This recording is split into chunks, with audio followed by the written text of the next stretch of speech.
second topic is that कि matter is made up of small tiny particles. We studied it earlier in the first video. Now this is that matter is anything that occupies space and have mass.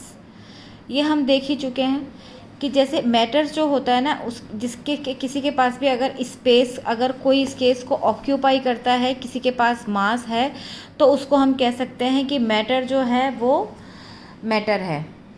तो anything, कुछ भी, चाहे gas हो, चाहे solid हो, चाहे liquid हो, जिसके पास स्पेस ऑक्यूपाई करता है, जिसके पास मास है, वो मैटर होता है.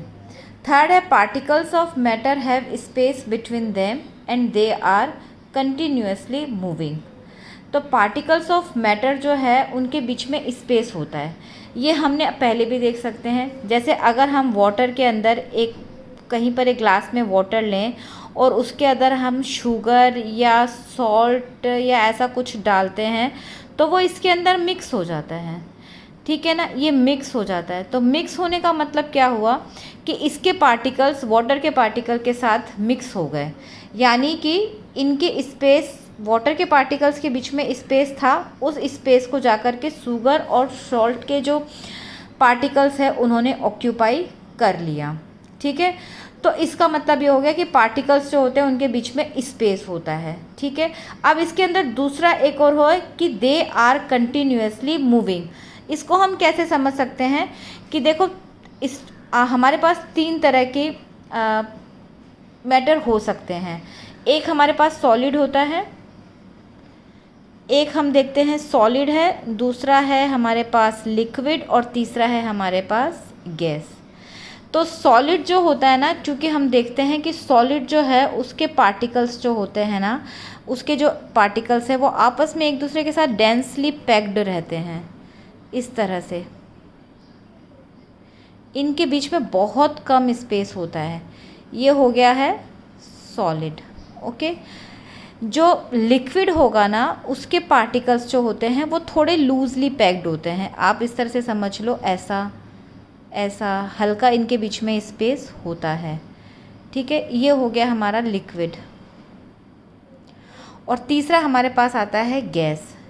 गैस अगर हम लेंगे ना तो उसके पार्टिकल्स तो बहुत ही दूर दूर एक दूसरे से होते हैं. ठीक है, तो ये तीन तरह के हमारे पास होते हैं. अब इन तीनों के अंदर, चाहे वो सॉलिड हो, चाहे लिक्विड हो, चाहे गैस हो, तीनों के जो पार्टिकल्स हैं वो मूव करते हैं. जैसे कि सॉलिड में हम कैसे समझ सकते हैं कि जैसे अगर हमने कोई बर्तन को गैस के ऊपर रखा तो गैस की हीट जो होती है ना वो उसके सिर्फ बॉटम पे टच करती है, लेकिन आप देखेंगे कि 2 मिनट बाद वो पूरा बर्तन जो है वो गर्म हो जाता है. ठीक है, ऊपर तक अगर आप उसको टच करेंगे, अगर आप उसका किनारा को भी टच करेंगे तो वो गर्म मिलेगा. तो ये कैसे हुआ? ये ऐसे होता है क्योंकि हीट एनर्जी जो है, जो पार्टिकल्स हैं वो हीट एनर्जी को ट्रांसफ़र कर रहे हैं ऊपर की तरफ, इनके अंदर मूवमेंट हो रहा है. इसी तरह से हम लिक्विड को देख सकते हैं कि जैसे लिक्विड को भी हम गर्म करना चाहें या लिक्विड के अंदर अगर हम देखना चाहते हैं तो हम क्या कर सकते हैं कि एक बीकर के अंदर हमने थोड़ा सा पानी ले लिया और इसके अंदर हमने थोड़ा सा, इसके अंदर आप हनी डाल दो. ठीक है, तो हनी जो होता है ना वो काफ़ी डेंस होता है, तो ये धीरे से जाकर के नीचे जो है ना वो इकट्ठा हो जाएगा.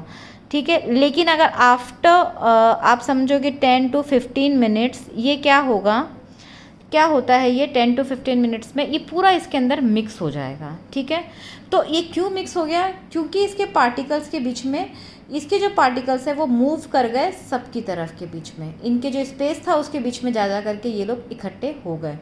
तो इसको हम क्या कहेंगे कि पार्टिकल्स जो है ना वो मूव कर रहे हैं. ऐसे ही गैस होती है. गैस को आप कैसे समझ सकते हैं कि जैसे अगर किसी ने परफ्यूम लगाया तो कहीं पर भी लगाया हो, लेकिन थोड़ी देर में वो स्मेल जो है वो उस पूरे रूम में है वो आ जाती है. तो वो कैसे आ रही है? क्योंकि वो जो गैस है उसके पार्टिकल्स जो है वो मूव कर रहे हैं और मूव करके सब तरफ फैल गए हैं. तो ये हमारा समझ में आता है कि पार्टिकल्स जो होते हैं ना ऑफ मैटर जो है उनके बीच में स्पेस होता है और उनके बीच में मूवमेंट भी होता है. यहाँ पर एक टॉपिक और आता है कि जिसके पास जितनी ज़्यादा काइनेटिक एनर्जी होगी, मूवमेंट करने के लिए क्या चाहिए होता है, काइनेटिक एनर्जी चाहिए होती है। Kinetic energy